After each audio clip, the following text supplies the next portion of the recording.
बस। जी प्रभु जी। ओम अज्ञानतिमिरान्धस्य ज्ञानाञ्जनशलाकया चक्षुरुन्मिलितं येन तस्मै श्रीगुरुवे नमः। श्रीचैतन्यमनोभीष्टं स्थापितं येन भूतले स्वयं रूपा कदा मह्यं ददाति स्वपदान्तिकं। वन्देऽहं श्रीगुरुं श्रीयुतपदकमलं श्रीगुरून् वैष्णवांश्च श्रीरूपं साग्रजातं सहगणरघुनाथान्वितं तं सजीवं साद्वैतं सावधूतं परिजनसहितं कृष्णचैतन्यदेवं श्रीराधा कृष्णपादान् सहगण ललिता श्रीविशाखान्वितांश्च। हे कृष्ण करुणा सिंधु दीनबंधु जगतपते गोपेश गोपिका कांत राधा कांत नमोस्तुते तप्त कांचन गौरांगी राधे वृंदावनेश्वरी वृषभानुसुते देवी प्रणमामि हरिप्रिये। वाञ्छाकल्पतरुभ्यश्च कृपा सिन्धुभ्य एव च पतितानां पावनेभ्यो वैष्णवेभ्यो नमो नमः। नमो विष्णुपादाय कृष्णपृष्ठाय भूतले श्रीमते भक्तिवेदांता स्वामिनिति नामिने। नमस्ते सरस्वती देवे गौरवाणी प्रचारिणे निर्विशेष शून्यवादी पाश्चात्य देशतारिणे। श्री कृष्ण चैतन्य प्रभु नित्यानंद श्री अद्वैत गदाधर श्रीवासादि गौर भक्तवृंद। हरे कृष्णा कृष्णा कृष्णा हरे हरे, हरे राम राम राम हरे हरे।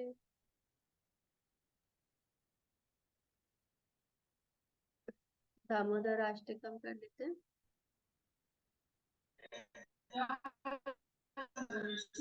हरे कृष्णा माता जी। हरे कृष्णा रितिका शुरू कर ले आप बोली।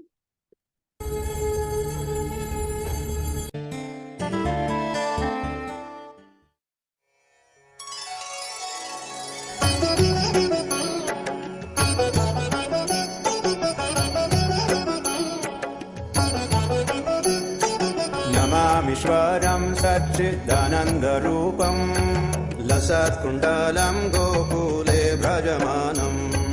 नमामीश्वरं सच्चिदानन्दरूपं लसत्कुण्डलं गोकुले भ्रजमानम्। यशोदाभियो लोकलब्धावमानम् परामृष्टम् अत्यन्ततो धृत्यगोप्या। यशोदाभियो लोकलब्धावमानम् परामृष्टम् अत्यन्ततो धृत्यगोप्या।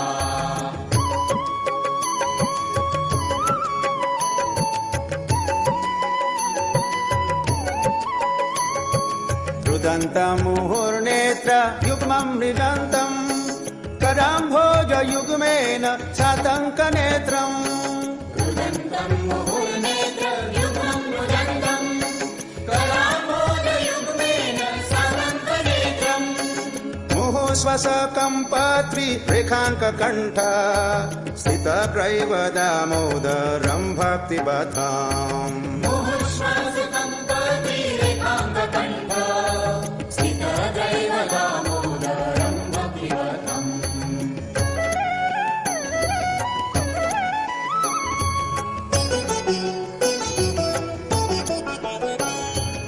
इति दिक्स्वलीलाभिरानन्दकुण्डे स्वघोषं निमज्जन्तम् अख्यापयन्तम्। इति कृष्णलीलाभिरानन्दकुण्डे स्वघोषं निमज्जन्तम् आख्यापयन्तम्। तदीयेषु तज्ञेषु भक्तैर्जितत्वम् पुनः प्रेमतस्तं शतावृत्तिवन्दे। तदीयेषु तद्येषु भक्तैर्हितत्वम् पुनः प्रेमतस्तं शतावृत्तिवन्दे।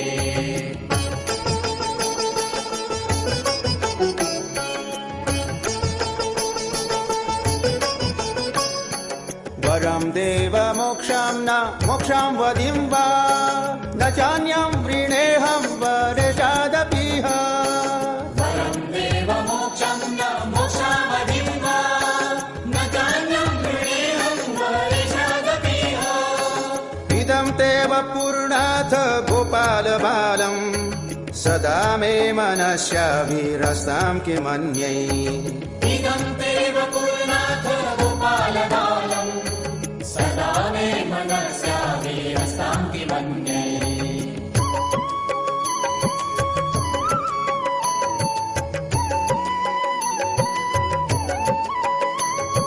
निदं ते मुखाम्भोजम् अत्यन्तनीलैर्वृतं कुन्तलैः स्निग्ध रक्तैश्च गोप्या इदं ते मुखाम्भोजम् अत्यन्तनीले वृतं कुन्तले स्निग्धरक्तैश्च गोप्या मुहुचुम्बितं बिम्ब रक्ताधरं मे मनस्याभिरास्तामालं लक्षलाभै मुहुश्चुम्बितं बिम्बरक्ताधरं मे मनस्याभिरस्तामलं लक्षलाभे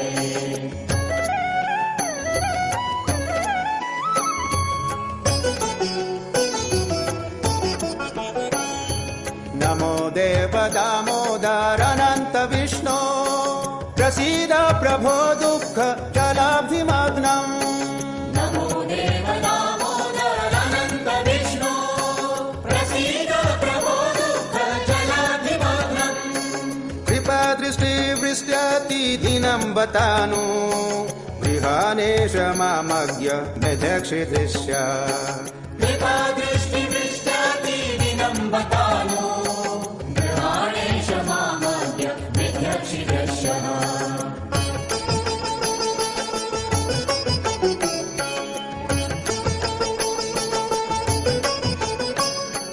कुबेरात्मजो बद्ध मूर्त्यैव यद्वत् त्वया मुचितो भक्ति भजो कृतौ च कुबेरात्मजौ बद्धं मुख्यैव यद्वा त्वया मुचितो भक्ति भजो कृतौ च तथा प्रेम भक्तिं स्वकमे प्रयच्छ न मोक्षे गृहो मेऽस्ति दामोदरेह तथा प्रेम भक्तिं स्वकामे प्रयच्छ न मोक्षे गृहो मेऽस्ति दामोदरेह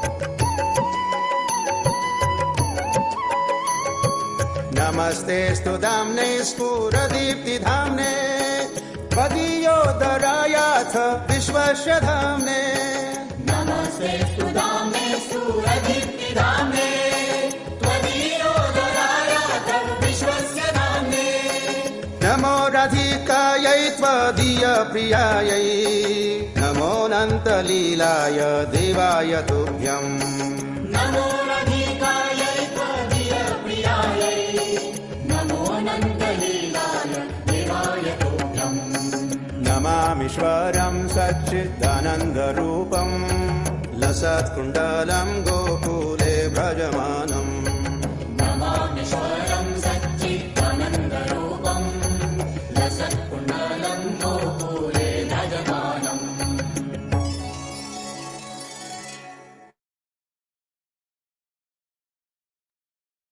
हरे कृष्णा। थैंक यू फाल्गुनी प्रिया। हरे कृष्णा। सबका स्वागत है मॉर्निंग। हरे कृष्णा मंजू माता जी, सबका स्वागत है मॉर्निंग भागवतम रीडिंग सेशन में।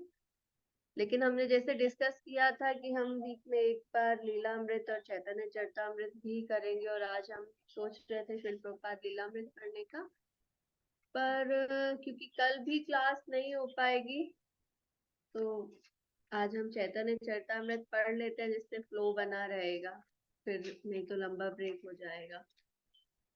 तो आज हम लोग चैतन्य चरितामृत कंटिन्यू करेंगे, जो पिछली बार हमने प्रीफेस पढ़ लिया था। आज इसका फॉरवर्ड पढ़ते हैं, तो थोड़ी सी रीडिंग कर लेते हैं। स्नेहलता माता जी रीड कर पाएंगे? भूमिका हैंड रेज और कर दीजिए पढ़ने के लिए। रामेश्वरी रानी माता जी ने किया है, और भी लोग कर दीजिए। माता जी ग्रुप में डाल दिया, ग्रुप में डाला है पीडीएफ इसका? जी माता जी ग्रुप में डाला है, मैं फिर से एक बार ग्रुप में डाल देती हूँ। ठीक है माता जी। ओके।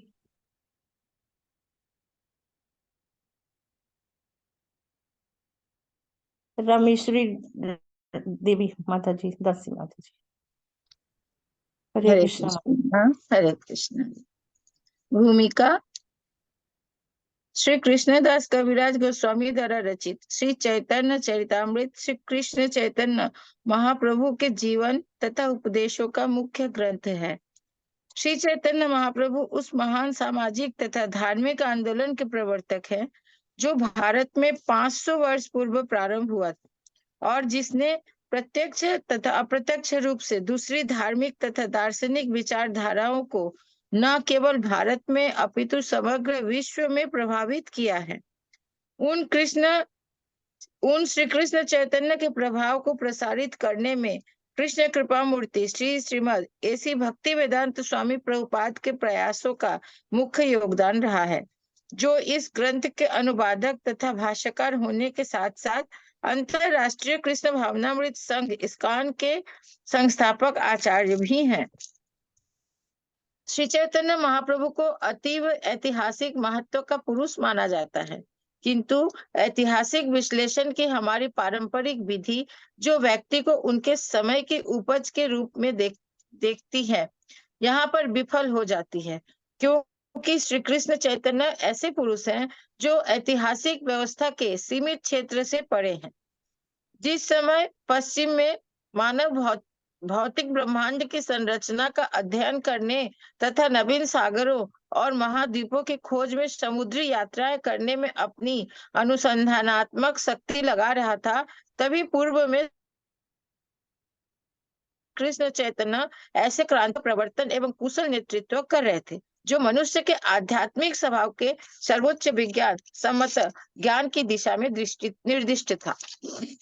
माता जी। हरे कृष्ण। फाल्गुनी माता जी, आप रीड कर लीजिए। हरे कृष्ण। श्री कृष्ण चैतन्य के जीवन चरित्र के मुख्य ऐतिहासिक स्रोत मुरारी गुप्त तथा स्वरूप दामोदर गोस्वामी द्वारा लिखे गए कर्चा दैनंदिनिया है। मुरारी गुप्त एक वैद्य तथा श्री कृष्ण चैतन्य के अंतरंग पार्षद थे, जिन्होंने श्री चैतन्य महाप्रभु के संन्यास ग्रहण करने तक के प्रारंभिक 24 वर्षों के विषय में विस्तृत टिप्पणियां लिखी। श्री चैतन्य महाप्रभु के 48 वर्षों के जीवन की शेष घटनाएं श्री चैतन्य महाप्रभु के अन्य अंतरंग पार्षद स्वरूप दामोदर गोस्वामी के कर्चा में अंकित है। श्री चैतन्य चरितामृत के 3 खंड है जिन्हें लीला कहा जाता है। ये है आदि लीला, मध्य लीला और अंत्य लीला। मुरारी गुप्त का कर्चा ही आदि लीला का आधार है और स्वरूप दामोदर का कर्चा मध्य तथा अंत्य लीलाओं के विस्तृत विवरण प्रदान करता है। आदि लीला के 17 अध्यायों में से प्रथम 12 अध्याय संपूर्ण ग्रंथ की प्रस्तावना स्वरूप है। वैदिक शास्त्रीय प्रमाणों द्वारा कृष्णदास कविराज यह स्थापित करते हैं कि श्री चैतन्य महाप्रभु कलयुग जो 5000 वर्ष पूर्व प्रारंभ हुआ और जो भौतिकता, दंभ तथा कलह का प्रतीक है, के लिए कृष्ण के अवतार है। लेखक यह भी प्रमाणित करते हैं कि श्री चैतन्य महाप्रभु भगवान कृष्ण से अभिन्न है और अधम युग के पतितात्माओं को महामंत्र के संकीर्तन का प्रचार करके शुद्ध भगवत प्रेम उदारता पूर्ण वितरित करने के लिए अवतरित होते हैं। यह संकीर्तन महामंत्र का बृहद सार्वजनिक कीर्तन है। इसके उपरांत कृष्णदास कविराज ने इस ग्रंथ के 12वें अध्याय में इस जगत में श्री चैतन्य महाप्रभु के आविर्भाव का गुह्य प्रयोजन, उनके सह अवतारों तथा प्रमुख भक्तों का वर्णन किया है और उनकी शिक्षाओं को सार रूप में प्रस्तुत की है। आदि लीला के शेष अध्यायों 13 से 17 तक में लेखक ने चैतन्य महाप्रभु के दिव्य जन्म तथा संन्यास ग्रहण करने तक के जीवन का संक्षिप्त विवरण दिया है। इसमें उनके बचपन के चमत्कारों, अध्ययन, विवाह तथा प्रारंभिक दार्शनिक शास्त्रार्थों के साथ साथ उनके व्यापक संकीर्तन आंदोलन के संगठन तथा मुस्लिम सरकार द्वारा दमन के विरुद्ध उनके कानून अवज्ञा आंदोलन का वर्णन है। तीनों लीलाओं में सबसे लंबी मध्य लीला की विषय वस्तु श्री चैतन्य महाप्रभु द्वारा एक सन्यासी, शिक्षक, दार्शनिक तथा गुरु एवं योगी के रूप में सारे भारत की विस्तृत एवं घटनापूर्ण यात्राओं का विशद वर्णन है। 6 वर्षों की इस अवधि में श्री चैतन्य महाप्रभु अपने प्रमुख शिष्यों को शिक्षाएं देते हैं। वे अपने समकालीन सुविख्यात दार्शनिकों तथा धर्मज्ञों से, जिनमें शंकराचार्य के अनुयायी बौद्ध तथा मुसलमान सम्मिलित है, शास्त्रार्थ करते हैं और उन्हें तथा उनके शिष्यों तथा अनुयायी वर्गों को अपने दल में सम्मिलित करते हैं। इस खंड में उड़ीसा में होने वाले विशाल जगन्नाथ रथ यात्रा उत्सव के अवसर पर चैतन्य महाप्रभु की चमत्कार पूर्ण लीलाओं का विस्तृत विवरण सम्मिलित है। हरे कृष्ण। हरे कृष्ण।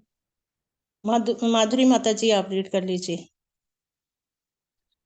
हरे कृष्ण। 15 लीला में श्री चैतन्य की प्रकट उपस्थिति के अंतिम 18 वर्षों का विवरण है। जिसे उन्होंने जगन्नाथपुरी के सुप्रसिद्ध जगन्नाथ मंदिर के निकट लगभग एकांत में बिताए। इन अंतिम वर्षों में श्री कृष्ण चैतन्य भाव समाधि में गहरे उतरते गए, जो समस्त पूर्वी अथवा पाश्चात्य धार्मिक तथा साहित्यिक इतिहास में अद्वितीय है। उनके नित्य संगी स्वरूप दामोदर गोस्वामी द्वारा दिए गए प्रत्यक्षदर्शी विवरण, जिनसे श्री चैतन्य की शाश्वत तथा नित्य वर्धमान धार्मिक परमानंद की अवस्था प्रकट होती है, आधुनिक मनोवैज्ञानिकों को तथा प्रत्यक्षवादियों के धार्मिक अनुभवों की अनुसंधानात्मक तथा विवरणात्मक क्षमताओं को स्पष्ट रूप से चुनौती देने वाले हैं। इस महान ग्रंथ के रचयिता कृष्णदास कविराज गोस्वामी का जन्म 1507 ईस्वी में हुआ था। वे चैतन्य महाप्रभु के विश्वस्त अनुयायी रघुनाथ दास गोस्वामी के शिष्य थे। रघुनाथ दास विख्यात वैरागी संत थे। उन्होंने स्वरूप दामोदर गोस्वामी द्वारा बतलाई गई चैतन्य महाप्रभु की समस्त लीलाओं को सुना था और स्मरण कर रखा था। श्री चैतन्य महाप्रभु तथा स्वरूप दामोदर के निधन के बाद रघुनाथ दास ने अपने इन आराध्यों की विरह वेदना सहन न कर सकने के कारण गोवर्धन पर्वत से कूदकर आत्महत्या करने के उद्देश्य से वृंदावन की यात्रा की, किंतु वृंदावन में उनकी भेंट चैतन्य महाप्रभु के दो वादिक अंतरंग शिष्यों रूप गोस्वामी तथा सनातन गोस्वामी से हुई, जिन्होंने उनसे आत्महत्या की योजना का परित्याग करने तथा चैतन्य महाप्रभु के अंतिम जीवन की प्रेरक घटनाओं को प्रकट करने के लिए प्रेरित किया।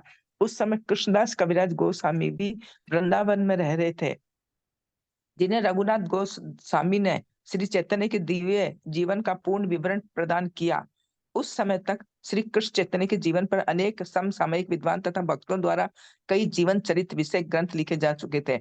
इनमें मुरारी गुप्त कृत चैतन्य चरित, लोचन दास ठाकुर कृत चैतन्य मंगल तथा वृंदावन दास कृत चैतन्य भागवत सम्मिलित है, जिनमें से चैतन्य भागवत के लेखक वृंदावन दास ठाकुर को उस समय श्री चैतन्य के जीवन के विशेषज्ञ माने जाते थे। जब वृंदावन दास इस महत्वपूर्ण ग्रंथ की रचना कर रहे थे, तब उन्होंने इस भय से श्री चैतन्य के जीवन की अनेक घटनाओं को, विशेषतः परवर्ती घटनाओं को सम्मिलित नहीं किया कि इससे ग्रंथ का आकार बढ़ जाएगा। इस अंतिम लीलाओं को सुनने के इच्छुक वृंदावन के भक्तों ने कृष्णदास कविराज गोस्वामी से, जिन्हें वे महान संत और विद्वान के रूप में सम्मान देते थे, यह अनुरोध किया कि इन घटनाओं का विस्तार से वर्णन करने वाले ग्रंथ की रचना करें। इस अनुरोध पर तथा वृंदावन के मदन मोहन अर्चा विग्रह की अनुमति तथा आशीर्वाद से उन्होंने चैतन्य चरितामृत की रचना प्रारंभ की, जिसे चैतन्य महाप्रभु के गहन दर्शन तथा शिक्षाओं के सम्यक प्रस्तुतिकरण एवं जीवन चरित्र विशेष श्रेष्ठता के कारण श्री चैतन्य महाप्रभु के जीवन तथा गूढ़ शिक्षा के सबसे महत्वपूर्ण ग्रंथ के रूप में आज सारे विश्व में मान्यता दी जा रही है। हरे कृष्ण। हरे कृष्णा माता जी। वंदना गुप्ता माता जी, आप रीड कर लीजिए। हरे कृष्णा। हरे कृष्णा। श्री कृष्णदास कविराज गोस्वामी ने वृद्ध अवस्था में इस ग्रंथ का कार्य प्रारंभ किया, जब उनका श्वास गिर चुका था। जैसा कि उन्होंने स्वयं लिखा है, अब मैं अति वृद्ध एवं अक्षमता से विक्षुब्ध हूँ। दिखते समय मेरे हाथ कांपते हैं। मुझे ठीक से किसी बात का स्मरण नहीं हो पाता, न ही मैं ठीक से देख या सुन सकता हूँ। फिर भी मैं लिखता हूँ, जो कि अपने आप में एक महान आश्चर्य है। तो भी उन्होंने इस अक्षम अवस्था में मध्यकालीन भारत के इस महानतम साहित्यिक मणि को पूरा किया, जो साहित्यिक इतिहास के आश्चर्यों में से एक है।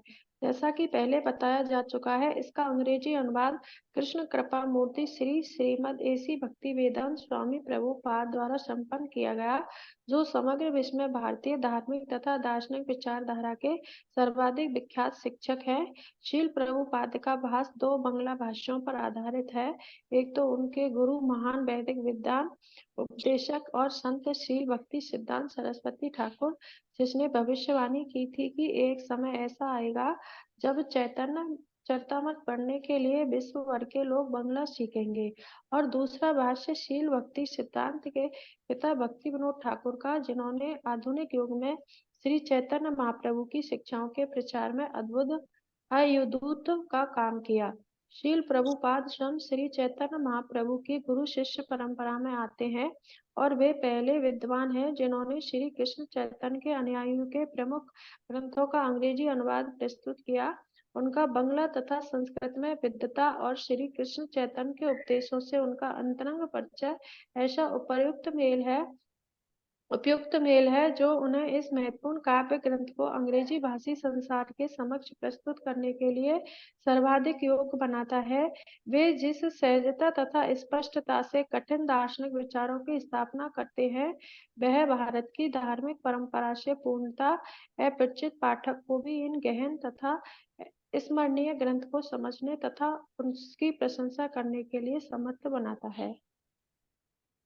तात्पर्य समेत संपूर्ण मूल पाठ को 9 सचित्र खंडों में भक्ति वेदांत बुक ट्रस्ट द्वारा प्रस्तुत किया गया है, जो समकालीन मनुष्य के बौद्धिक, सांस्कृतिक तथा आध्यात्मिक जीवन में प्रमुख महत्वपूर्ण योगदान का प्रतिनिधित्व करता है।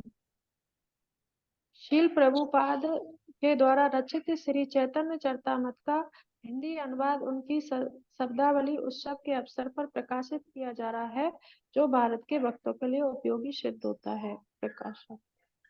हरे कृष्ण हरे माता हरे कृष्ण कृष्ण। जी, इतना ही रखते हैं इंट्रोडक्शन, हम लोग नेक्स्ट क्लास पढ़ेंगे। तो पिछली बार हमने इसका प्रीफेस पढ़ा था, यानी प्रस्तावना, और प्रीफेस श्रील प्रभुपाद ने स्वयं लिखा था। जब वो ग्रंथ की रचना करने जा रहे थे तो उन्होंने इसकी प्रस्तावना लिखी थी। और आज इंट्रोडक्शन, ये भूमिका पढ़ी है। भूमिका यानी फॉरवर्ड, जो कि पब्लिशर कौन है चैतन्य चरितामृत के, किसने ये बुक प्रकाशित की है? चैतन्य चरितामृत ग्रंथ किसने प्रकाशित किया है? प्रभुपाद जी ने। प्रभुपाद जी ने तो लिखा है, प्रकाशित कहाँ से होते हैं ग्रंथ? श्री कृष्णदास कविराज गोस्वामी नहीं, पब्लिकेशन हाउस, पब्लिशर जो किताब को छापते भक्ति हैं वेदांत वो। ट्रस्ट। हाँ, भक्ति वेदांत ट्रस्ट। ये हमें पता होना चाहिए। श्रील प्रभुपाद ने अपने ही जीवन काल में भक्ति वेदांत बुक ट्रस्ट, बीबीटी कहते हैं शॉर्ट में हम लोग, बीबीटी, प्रकाशक यानी कौन छाप रहा है हाँ, ग्रंथ को, ने तो लिख के दे दिया। पब्लिकेशन यानी किसने उसको किताब के रूप में छापा और फिर उसको मार्केट में लेके आए।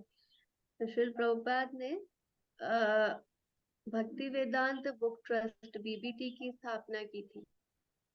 और प्रभुपाद के टाइम से आज तक भी बीबीटी श्रील प्रभुपाद के सारे ग्रंथों का प्रकाशन करते हैं। जो हम लोग भगवत गीता पढ़ते हैं, Bhagavad Gita as it is marathon में लाखों की संख्या में भगवत गीता वितरण होता है, तो सारा बीबीटी से आता है। मेन ऑफिस बीबीटी का मुंबई में है। पूरे ऑल ओवर द वर्ल्ड का जो सबसे हेड ऑफिस है वो मुंबई में, तो वहां से बुक्स पब्लिश होकर और फिर जाती है। तो अभी जैसे मैराथन आने वाला है, तो हम सबसे पहले ही ये पूछा गया कि कितनी किताबें चाहिए भगवत गीता मैराथन के लिए, आपका कितना टारगेट है, उतनी किताबें मंदिर जो है वो बीबीटी से ऑर्डर करेगा। तो खैर, इसके जो प्रकाशक है श्रील प्रभुपाद की सारी पुस्तकों के प्रकाशक बीबीटी है, भक्ति वेदांत बुक ट्रस्ट। तो उनके द्वारा ही ये फॉरवर्ड लिखा गया है। यहाँ पे स्टार्टिंग की कि ये जो चैतन्य चरितामृत है किसने रचना की, अब तो याद हो गया होगा। चैतन्य चरितामृत ग्रंथ के लेखक कौन है? हैंड रेज करके बताइए, याद रहना चाहिए। हैंड रेज करिए जिसको भी पता है आंसर। माता जी, श्री कृष्णदास कविराज गोस्वामी। इसमें लता माता जी ने बोल दिया। श्री कृष्णदास कविराज गोस्वामी, इनका नाम तो कृष्णदास था, लेकिन जब इन्होंने इस ग्रंथ की रचना की ना, और ये ग्रंथ जो है चैतन्य चरितामृत, ये ऐसे जैसे हम कोई कहानी लिखते हैं उस तरह से नहीं है, पूरा काव्य है ये। काव्य मतलब पोएटिक फॉर्म में, जैसे कोई कविता होती है ना, तो कविता में ऐसे ट्यून बना के वर्ड लाइनें लिखी जाती हैं, उसको पढ़ने में ऐसा लगता है जैसे कोई सॉन्ग गाया जा रहा हो। तो ये पूरा एक काव्य की तरह से लिखा हुआ है। तो जब उन्होंने इतने महाकाव्य की रचना की तो उनको भक्तों ने उपाधि दी कविराज की, कविराज जिन्होंने इतने विशाल काव्य की रचना की है। तो तब से उनको कहा जाने लगा कृष्णदास कविराज गोस्वामी। तो यहाँ पे बोला गया कि ये जो चैतन्य चरितामृत है, जो कृष्णदास कविराज गोस्वामी ने रचना की है, ये भगवान चैतन्य महाप्रभु की जीवन और उनकी शिक्षाओं पर आधारित मुख्य ग्रंथ है। ये बात आगे भी श्रील प्रभुपाद पब्लिशर जो है एंड में एक और बार इसकी चर्चा करते हैं कि मुख्य ग्रंथ तो चैतन्य चरितामृत है, पर इसके अलावा और 2 ग्रंथ हैं चैतन्य महाप्रभु की लीलाओं पे आधारित, और लास्ट टाइम ये डिस्कस हुआ था तो रिवीजन जैसा है कि और कौन से 2 ग्रंथ हैं चैतन्य महाप्रभु की चैतन्य मंगल और चैतन्य भागवत। चैतन्य मंगल और चैतन्य भागवत। तो हैंड रेज करके बताना है, चैतन्य मंगल किन्होंने रचना किया था?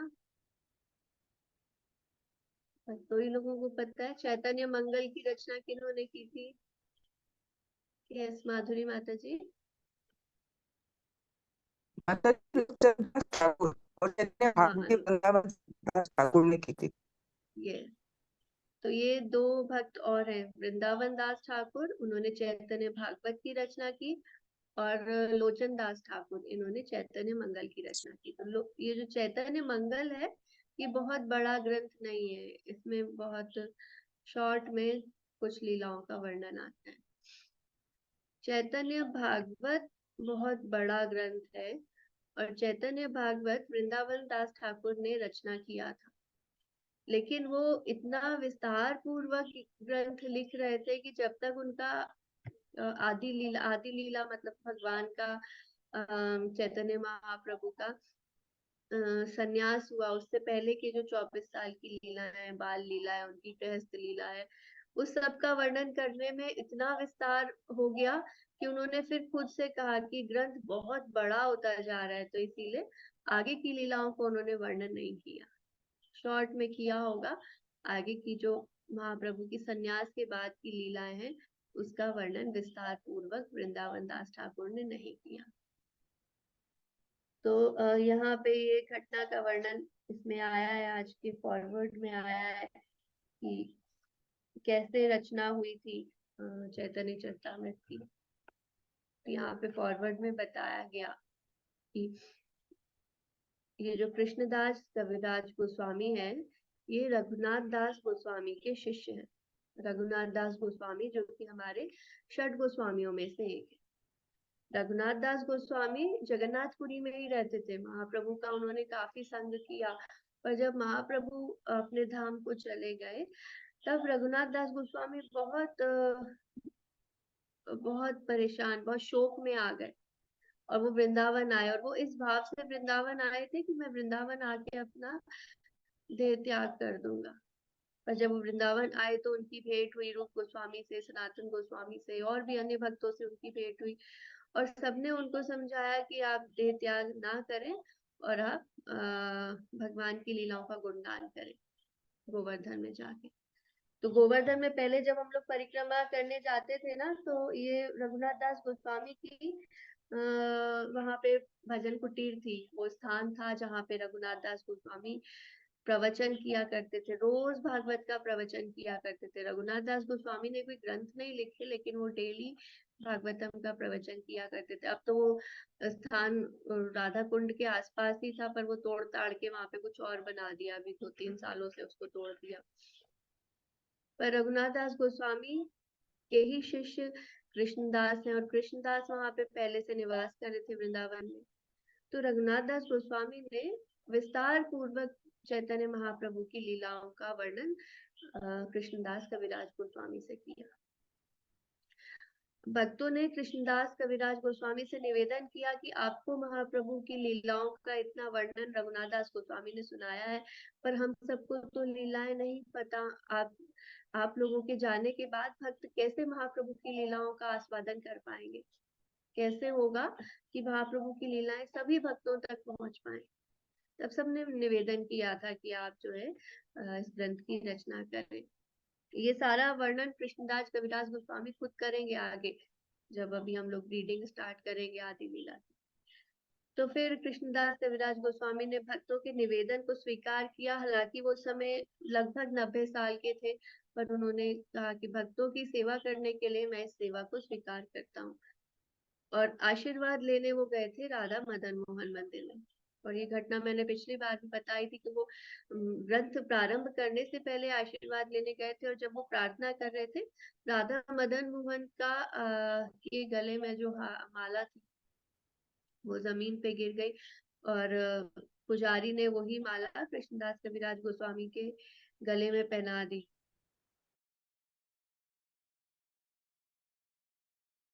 ग्रंथ में खुद कहते हैं कृष्णदास कविराज गोस्वामी की, ये जो ग्रंथ है इसकी रचना वास्तव में मैंने नहीं की है, ये ग्रंथ मुझे डिक्टेट किया है श्री श्री राधा मदन मोहन जी ने। तो राधा मदन मोहन जी के आशीर्वाद से कृष्णदास कविराज गोस्वामी ने इस विशाल ग्रंथ की रचना की। अब यहाँ पे फॉरवर्ड में ये कह रहे हैं कि चैतन्य महाप्रभु की जो है उन्होंने एक एक मूवमेंट, एक पूरे आंदोलन का प्रारंभ किया था आज से लगभग 500 साल पहले। और ये बात आगे भी फॉरवर्ड में आती है कि महाप्रभु ने, जब उस समय विश्व में क्या हो रहा था, विश्व में, विदेशों में, स्पेशली अमेरिका में, इंग्लैंड में 500-600 साल पहले क्रांति आई थी। रेनेसां कहते हैं जिसको कि साइंटिफिक रिवॉल्यूशन। सब लोग उस भाव में थे कि अब जो है वो विज्ञान ही सर्वोपरि है, भगवान की बातें और ये सारी बाकी अंधविश्वासों की बातों से हटकर अब विज्ञान पे जोर देना चाहिए। तो बहुत सारी उस समय डिस्कवरीज हो रही थी विदेशों में, विश्व में। इसी बात का उस समय बोलबाला था कि नई नई चीजों को खोजना है। लोग बाहर की तरफ जा रहे थे, मतलब बाहर क्या क्या है इस संसार में, वो ये ज्ञान प्राप्त करने का प्रयास कर रहे थे। पर उस समय चैतन्य महाप्रभु आए और उन्होंने हमारे अंदर जो है, हमारे अंदर जो परमात्मा है, हमारे अंदर जो भगवान है, उनसे उन्होंने कैसे कनेक्ट होना है, उस पे उन्होंने पूरा हमको ज्ञान दिया।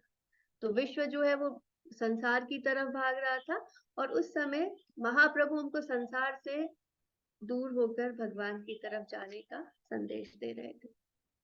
तो ये जो 500 साल पहले का आंदोलन प्रारंभ हुआ, और यहाँ पे लिखा है कि उस आंदोलन से आज भी कई सारे दर्शन जो है वो प्रभावित हुए। मतलब कई सारे विदेशी और देशी जो फिलोसफीज है, फिलोसफिकल थिंकिंग यानी दर्शन शास्त्र जिसको कहा जाता है, वो महाप्रभु के विचारों से प्रभावित हुए।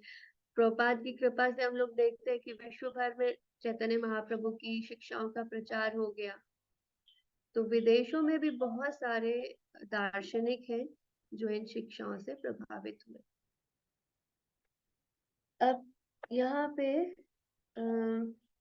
कहा गया कि चैतन्य महाप्रभु को बहुत सारे लोग कोई हिस्टोरिकल फिगर मानते हैं, कोई ऐतिहासिक पर्सनालिटी, ऐतिहासिक व्यक्ति उनको कहा जाता है। और हम लोगों ने सबने हिस्ट्री में पढ़ा होगा, जब हम 8th या 9th में थे, मेडिवियल पीरियड की हिस्ट्री पढ़ते थे कि मध्यकाल की हिस्ट्री क्या है, भारत की मध्यकाल की हिस्ट्री। तो उसमें चैतन्य महाप्रभु को पढ़ाया जाता था, और बस इतना ही पढ़ाया जाता था कि महाप्रभु भक्ति काल के एक संत थे और उन्होंने भक्ति आंदोलन का प्रचार किया, प्रारंभ किया।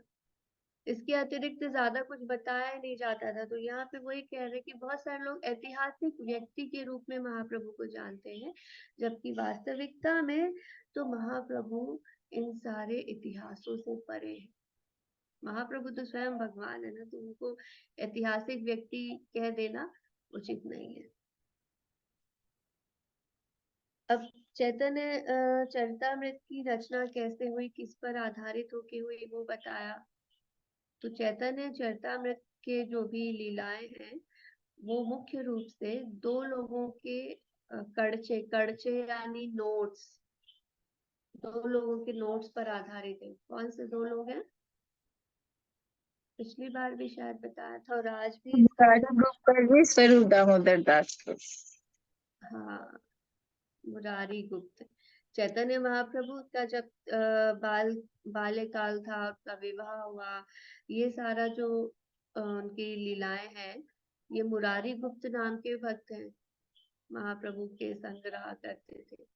उन्होंने ये कर्चे यानी नोट्स बना के लिखा हुआ है, मुरारी गुप्त ने। और फिर जब महाप्रभु का संन्यास हो गया, उनकी भेंट स्वरूप दामोदर से हुई। स्वरूप दामोदर बाद में भी प्रतिदिन महाप्रभु का संग किया करते थे। तो स्वरूप दामोदर और मुरारी गुप्त ये दोनों बहुत क्लोज एसोसिएट्स हैं चैतन्य महाप्रभु। क्लोज एसोसिएट्स मतलब बहुत निकट के संगी पार्षद हैं।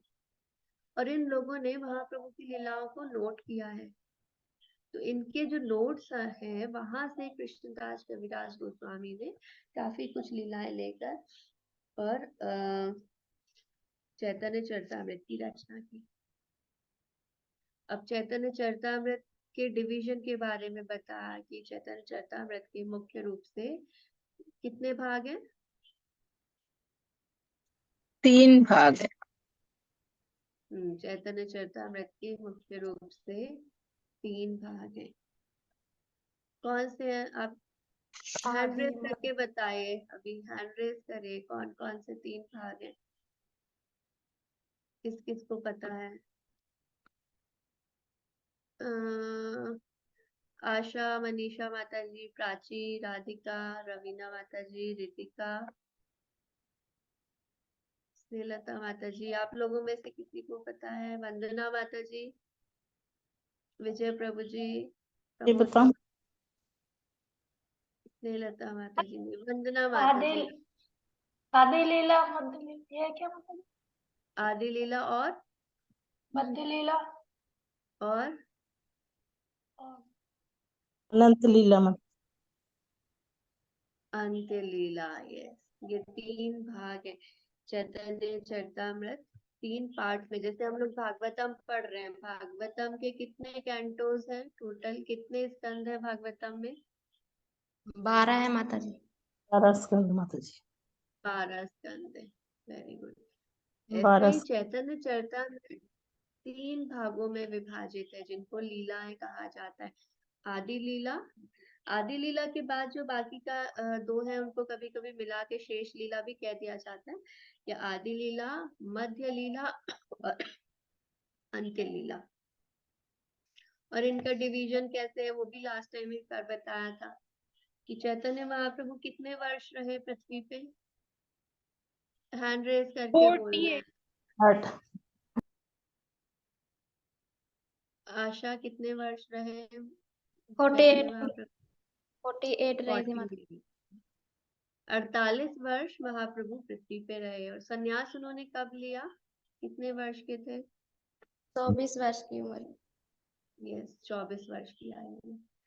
तो महाप्रभु का जो प्रथम 24 वर्ष है, जब तक उनका संन्यास नहीं हुआ था, तब तक की लीलाओं को आदि लीला कहा जाता है।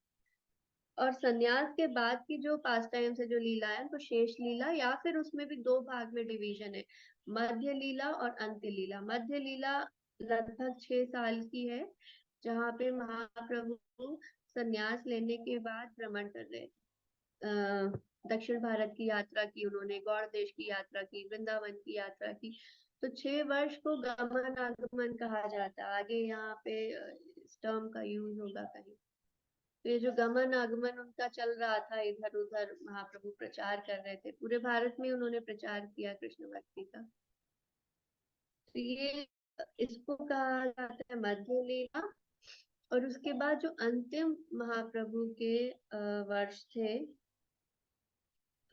लास्ट के जो 18 वर्ष थे, वो महाप्रभु पुरी से बाहर गए नहीं, जगन्नाथपुरी में ही उन्होंने निवास किया। और ये जो अंतिम 18 वर्ष की लीलाएं हैं, इनको अंत्य लीला कहा जाता है। तो ये 3 भाग हैं चैतन्य महाप्रभु के। अब पहले ये 24 वर्षों में जो आदि लीला है उसके अंदर क्या क्या है वो बताया गया। तो आदि लीला में कुल मिला के 17 अध्याय हैं। अब ये बहुत इंटरेस्टिंग बात है, आदि लीला बहुत इंटरेस्टिंग है। मतलब जिस तरह से कृष्णदास कविराज गोस्वामी ने उसका वर्णन किया है वो बहुत इंटरेस्टिंग है। आदि लीला में हमने कहा कि पहले 24 वर्ष की लीलाएं आती हैं, लेकिन कृष्णदास कविराज गोस्वामी ने आदि लीला में मुख्य रूप से जो 12 अध्याय है ना, स्टार्टिंग के 12 चैप्टर्स, उसमें महाप्रभु का जन्म ही नहीं होता। महाप्रभु का जन्म होता है 13वें अध्याय में जाके। आदि लीला जो है वो 17 अध्याय है। 17 अध्यायों में से जो प्रथम 12 अध्याय है, वहां तक तो महाप्रभु का जन्म हुआ ही नहीं। 13वें अध्याय में महाप्रभु का जन्म होता, 13 से लेकर सिर्फ 17, ये ओनली 5 चैप्टर्स में कृष्णदास कविराज गोस्वामी लीलाओं का वर्णन करते हैं। तो आदि लीला में मुख्य रूप से जो है ना, स्टार्टिंग में वो तत्व का वर्णन है। तत्व मतलब फिलॉसफी। कृष्णदास कविराज गोस्वामी खुद कहते हैं कि जो भगवान को समझना चाहते हैं, उनको तत्व समझने में आलस नहीं करना चाहिए। ऐसे बहुत सारे भक्त हैं जो चैतन्य चरितामृत बहुत उत्साह से पढ़ना प्रारंभ करते हैं कि महाप्रभु की लीलाएं पढ़ेंगे, बहुत आनंद आएगा। और महाप्रभु की लीलाएं सुन रखी है हमने काफी लेक्चर्स में, तो लगता है कि बहुत इंटरेस्टिंग होगा। पढ़ने चाहते हैं तो शुरू के 12 अध्याय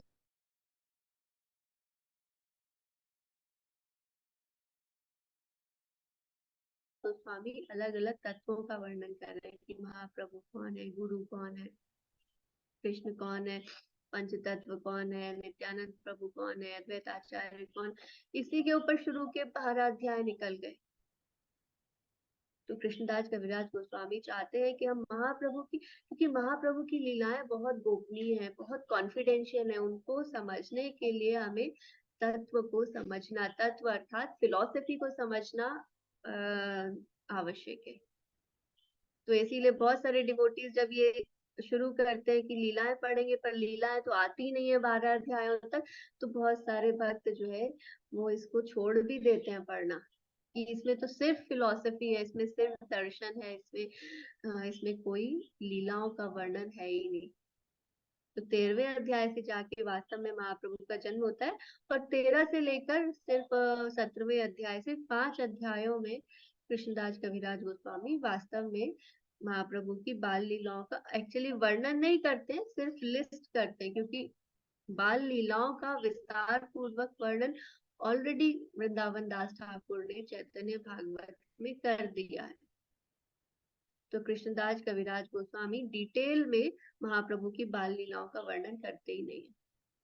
उसके बाद आगे चल के जो मध्य लीला और अंत्य लीला, मध्य लीला में यहाँ पे बताया गया कि मध्य लीला में क्या वर्णन किया गया है, और बहुत विस्तार पूर्वक मध्य लीला का वर्णन किया है कृष्णदास गोस्वामी ने, जिसमें महाप्रभु ने कहाँ कहाँ भ्रमण किया, किन किन से मिले, क्या क्या उन्होंने प्रचार किया, उनकी बहुत सारे सन्यासियों के साथ डिबेट्स हुए थे, वार्तालाप हुए थे, जहाँ उन्होंने कई मायावादी सन्यासियों को भक्त बनाया, वो सारी घटनाएं।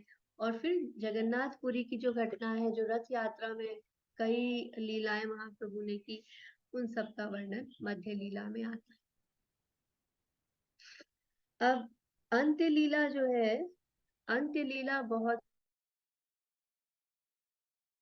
लीला है। मध्य लीला तक समझ में आता है कि महाप्रभु भक्ति का प्रचार करें, अंत्य लीला में महाप्रभु ने प्रचार भी नहीं किया। अंत्य लीला महाप्रभु सिर्फ अपने स्थान पे रहते थे, गंभीरा रहते थे, टोटा गोपीनाथ जाया करते थे, ज्यादा भक्तों से मिलते जुलते भी नहीं थे, और सिर्फ कृष्ण का स्मरण करते थे, और विरह भाव में उन्होंने अपना अंतिम ये जो समय है व्यतीत किया, लास्ट के 18 साल। यहाँ पे लिखा है सेमी सेक्लूशन। सेमी सेक्लूशन यानी अकेले रहा करते थे, बहुत भक्तों से उनकी उस समय भेंट नहीं होती थी। जगन्नाथ मंदिर के पास स्थान है गंभीरा, जहाँ पे महाप्रभु रहा करते थे, और सिर्फ महाभाव में रहा करते थे। वो एक भाव जो भगवान से विरह में जो आनंद आता है, उस आनंद का आस्वादन करते हुए महाप्रभु ने अंतिम 18 साल व्यतीत किए। और उस समय स्वरूप दामोदर और रामानंद राय, ये 2 भक्त थे जिनसे उनकी काफी जो उनको भागवतम पढ़ के सुनाया करते थे, और उसका आस्वादन महाप्रभु किया करते। तो ये इस प्रकार तीनों जो भाग है उनमें क्या क्या है ये हमें पता चला।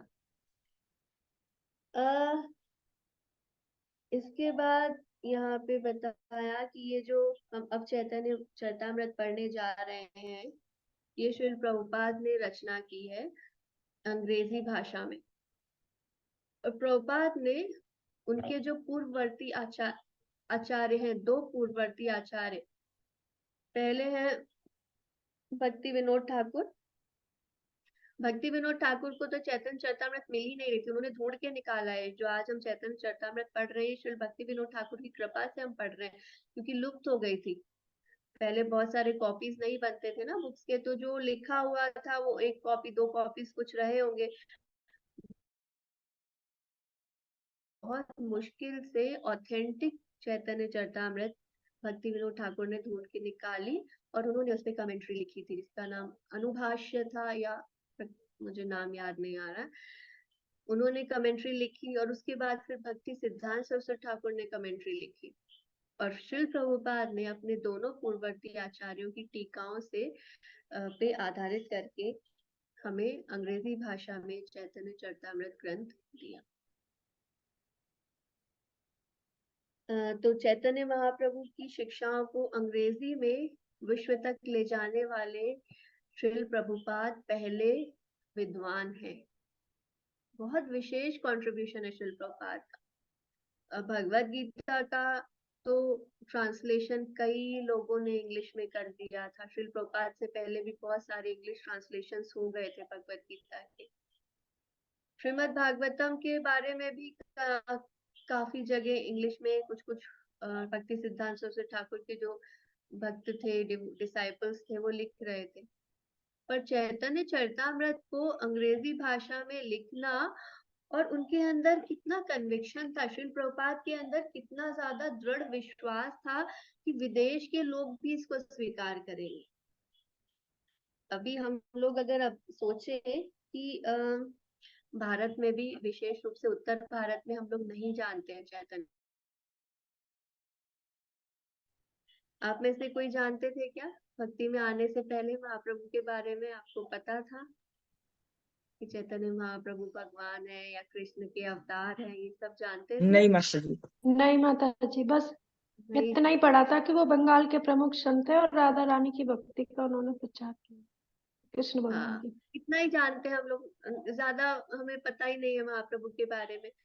तो विदेश में ऐसे लोग जो कि जिन्होंने तो कृष्ण तक का नाम नहीं सुना, राधा रानी तक का नाम नहीं सुना, तो श्रील प्रभुपाद के मन में इतनी दृढ़ संकल्प था कि महाप्रभु ने अगर कहा है कि मेरे नाम का प्रचार विश्व भर में होगा, तो अंग्रेजी भाषा में उन्होंने लिखा और पूरे विश्व में उन्होंने चैतन्य महाप्रभु की शिक्षाओं का प्रसार करा। हम लोग तो ये सोचते कि भाई इंडिया में ही, अभी पहले तो इंडिया में इसको फैलाओ, जब भारत में लोग जान जाएंगे महाप्रभु के बारे में, तब पूरे विश्व के बारे में सोचेंगे। अभी तो भारत में ही बहुत सारे लोगों को पता नहीं है महाप्रभु का, तो पहले भारत में ही प्रचार करें, बाद में विश्व का सोचेंगे। चैतन्य महाप्रभु ने ऐसा नहीं, श्रील प्रभुपाद ने ऐसा नहीं सोचा। प्रभुपाद ने कहा, ये इतनी महत्वपूर्ण शिक्षा, मैंने लास्ट टाइम भी ये बात बताई थी कि चैतन्य महाप्रभु की शिक्षाओं का अनुवाद, ये चैतन्य चरितामृत का अनुवाद श्रील प्रभुपाद ने भागवतम के साथ ही ट्रांसलेशन शुरू कर दिया था, और भागवतम का ट्रांसलेशन इनकम्प्लीट रह गया। 12 स्कंद में से 10 स्कंद तक ही प्रभुपाद ट्रांसलेट कर पाए, लेकिन चैतन्य चरितामृत उन्होंने 1974 में पूरी करके और इसको दे दिया बेटी को कि पब्लिश करो और पूरे विश्व में इसको बांटो। उन्होंने ये नहीं कहा कि अरे वो लोग जानते ही नहीं है महाप्रभु को, कौन सुनेगा कौन पढ़ेगा, ऐसे नहीं बोला। पूरे विश्व भर में प्रचार किया। और यहाँ पे लिखा है, the ease and clarity with which he expounds upon difficult philosophical concepts enable even a reader totally unfamiliar with Indian religious tradition to understand and appreciate this profound and monumental work। कि प्रभुपाद ने इतनी सरलता से और इतने आसान तरीके से उन्होंने यहाँ पे इसका अनुवाद किया और इसको समझाया है कि ऐसे व्यक्ति जो बिल्कुल भारतीय समाज से, जिनको भगवान कृष्ण से जिनका कोई लेना देना नहीं है, ऐसे भक्त भी महाप्रभु की शिक्षाओं को समझ सकते हैं। तो हम लोग जैसे चर्चा करते हैं ना कि ऐसा कहा जाता है कि भगवत गीता जो है वो ग्रेजुएशन है, सबसे पहले भगवत गीता पढ़ना चाहिए, समझना चाहिए। फिर श्रीमद् भागवतम उसको पोस्ट ग्रेजुएशन कहा जाता है कि फिर भागवतम समझना चाहिए। फिर थर्ड नंबर पे आके चैतन्य चरितामृत, उसको पीएचडी कहा जाता है कि पीएचडी लेवल का ग्रंथ है, तो पहले पिछले 2 पूरे कर लें, फिर चैतन्य चरितामृत समझने का प्रयास करें। पर श्रील प्रभुपाद ने इतना सरल ट्रांसलेशन दिया है कि उन्होंने ऐसे भी लोगों को जिनको भगवान कृष्ण का कोई जानकारी नहीं है, उनके लिए भी उन्होंने चैतन्य चरितामृत को अवेलेबल बना दिया कि वो लोग भी पढ़ सकते हैं। तो हम जब चैतन्य चरितामृत पढ़ते हैं, पीएचडी लेवल का ग्रंथ है, हमें योग्यता नहीं है वो पढ़ने की, लेकिन प्रभुपाद के तात्पर्यों पर हम विशेष ध्यान देते हैं और प्रभुपाद के तात्पर्यों के आधार पर ही हम इस ग्रंथ को समझने का प्रयास करते हैं। तो इसीलिए हमें ये डरने की जरूरत नहीं है कि अरे हमने अभी पूरा भागवतम किया नहीं और हम चैतन्य चरितामृत पढ़ने आ गए। प्रभुपाद ने इसको पूरे विश्व में दे दिया कि कोई भी पढ़े इसको। हमारे जो मंदिर के वाइस प्रेसिडेंट है उसके शांतला सिंह प्रभु जी, वो एक बार हमने उनसे पूछा था वो भक्त कैसे बने, और इतने अच्छे भक्त हैं प्रभु जी, इतने वरिष्ठ वैष्णव हैं। तो उन्होंने अपना जो बताया था कि उन्होंने सबसे पहला जो ग्रंथ पढ़ा श्रील प्रभुपाद का, वो उन्होंने बंगला भाषा का चैतन्य चरितामृत पढ़ा, प्रभुपाद का ट्रांसलेशन। कह रहे थे कि उनके ऑफिस प्रभु जी जॉब करते थे, गवर्नमेंट ऑफिस में थे किसी प्रभु जी, तो उनके ऑफिस के बाहर डिवोटीज चैतन्य चरितामृत बेच रहे थे और उनको आके पकड़ा दिया कि आप तो बंगाली हो, आप तो चैतन्य महाप्रभु को जानते हो, आप चैतन्य चरितामृत पढ़ो। उससे पहले प्रभु जी का कोई ऐसा प्रभुपाद के ग्रंथों से कोई कभी उन्होंने पढ़े नहीं थे, ऐसा कोई सामना हुआ नहीं था। विशेष कोई ऐसे कृष्ण के प्रति कोई भक्ति भावना, नॉर्मल जैसे हम सब श्रद्धा रखते हैं वैसी श्रद्धा थी, पर ऐसा कोई विशेष भक्ति नहीं थी कृष्ण के प्रति। पर चैतन्य चरितामृत पढ़ने के बाद उनके हृदय में कृष्ण भक्ति जागृत हो गई और उसके बाद उनका पूरा भक्ति जीवन आरंभ हो गया। तो मतलब कोई ऐसे व्यक्ति जिन्होंने कभी प्रभुपाद का कोई ग्रंथ नहीं पढ़ा, वो भी चैतन्य चरितामृत पढ़कर, क्योंकि श्रील प्रभुपाद के ट्रांसलेशन ऐसे हैं, प्रभुपाद के पर्पट्स ऐसे हैं, वो पढ़कर कृष्ण भक्ति में आगे बढ़ सकते हैं, जुड़ सकते हैं कृष्ण भक्ति से। तो लास्ट में बस यही बात कही गई फॉरवर्ड में, ये जो 9 वॉल्यूम्स है चैतन्य चरितामृत ग्रंथ के 9 वॉल्यूम्स है, ये आदि लीला के सिर्फ पहले 7 अध्याय, और यहाँ तक तो अभी जो हम ये पूरी पुस्तक पढ़ेंगे इसमें तो महाप्रभु का जन्म भी नहीं होगा, इसमें सिर्फ दर्शन फिलॉसफी की चर्चा होगी। इसके आगे वाले वॉल्यूम में महाप्रभु का जन्म होगा। तो 9 वॉल्यूम्स में बीबीटी ने इसको पब्लिश किया है चैतन्य चरितामृत को, और ये बहुत महत्वपूर्ण ग्रंथ है आध्यात्मिक जीवन के लिए। ये इसका फॉरवर्ड है बीबीटी के द्वारा। अब आगे इंट्रोडक्शन आएगा। इंट्रोडक्शन जो है वो श्रील प्रभुपाद के 5 लेक्चर्स पर आधारित है। प्रभुपाद ने 5 जो लेक्चर्स दिए हैं चैतन्य चरितामृत के, वहां से कंपाइल करके पब्लिशर्स ने इंट्रोडक्शन लिखा है, और उसके बाद आगे एक्चुअल चैतन्य चरितामृत स्टार्ट होगा। तो अब दिवाली का टाइम आ गया, आज भी 40 डिवोटीज कम ही है क्लास में, बहुत सारे काम है और हम लोग भी कल सुबह सुबह गाजियाबाद निकल जाएंगे। तो अब अगला क्लास हमारा भाई दूज के बाद आई थिंक हम लोग फ्राइडे वापस आएंगे, अगर तो सैटरडे क्लास करेंगे, नहीं तो फिर मंडे से क्लास करेंगे। आप सभी को एडवांस में दिवाली की, गोवर्धन पूजा की, भाई दूज की ढेर सारी शुभकामनाएं। मंदिर में भाई दूज का ये दिवाली का सेलिब्रेशन नहीं होता है क्योंकि वैष्णव फेस्टिवल नहीं है। बहुत सारे लोगों का क्वेश्चन है दिवाली कब की करें, इस दिन की करें, उस दिन की करें। तो दिवाली तो जब आपको आपके घर परिवार के लोग मना रहे हो उस दिन की करें। दिवाली का कोई वैष्णव डेट नहीं है कि इसी दिन इसका फास्टिंग करना है या पालन करना है। पर गोवर्धन पूजा का सेलिब्रेशन मंदिर में होता है। अभी तक उसका मैसेज आया नहीं है, जैसे ही उसका मैसेज आएगा कि क्या सेलिब्रेशन है, कब सेलिब्रेशन है, तो मैसेज ग्रुप पे पोस्ट कर दूंगी मैं। तो आनंद पूर्वक इन त्योहारों का आनंद लें और दामोदर अष्टकम हर दिन करते रहें, चाहे दिवाली हो या धनतेरस हो या छोटी दिवाली हो या भैया दूज हो। और विशेष रूप से दिवाली वाले दिन दामोदर लीला हुई थी, ये जो हम दामोदर अष्टकम गाते हैं, और ये जो लीला हुई है कि भगवान को यशोदा मैया ने बांधा, ये दिवाली वाले दिन ही हुई थी। तो हम लोग जो लक्ष्मी गणेश की पूजा करते हैं वो ठीक है, वो ट्रेडिशन के रूप में कर सकते हैं, पर विशेष रूप से हमें भगवान की इस लीला को स्मरण करना चाहिए दिवाली वाले दिन। हरे कृष्ण। हरे कृष्णा, आपको भी बहुत बहुत बधाई है और शुभकामनाएं दिवाली की, गोवर्धन पूजा की हमारे तरफ से। एक हफ्ते बाद फिर सब लोग मिलेंगे। हरि बोल। हरे कृष्ण। हरे कृष्णा माता जी, सबको हरे कृष्णा। किसी का कोई प्रश्न है? हरे कृष्ण माता जी, सभी को दिवाली की शुभकामनाएं, आपको हरे सभी को बिल्कुल, प्रभु जी को भी। आप सभी को हम सबकी तरफ से और सारे भक्तों को एक दूसरे की तरफ से ढेर सारी शुभकामनाएं। सब लोग अलग अलग अनम्यूट करके हैप्पी दिवाली आप लोग आपस में कर सकते हैं, फोन कर सकते हैं, सबको विश करें और हम सब इसी प्रकार भक्ति में आगे बढ़ते रहिए। हर दिन कार्तिक में हमारा प्रेयर रहना चाहिए। तो आज का क्लास यहीं पे एंड कर लेते हैं। सब लोग अनम्यूट कर लीजिए। हरे कृष्णा माता जी। हरे कृष्णा। सुना चैतन्य माता जी चरितमृत। हाँ, ये बोलो। तुलसी तुलसी जी को दीपदान करते समय भी क्या दामोदर अष्टकम बोलना चाहिए? नहीं, तुलसी आरती है ना, सुना।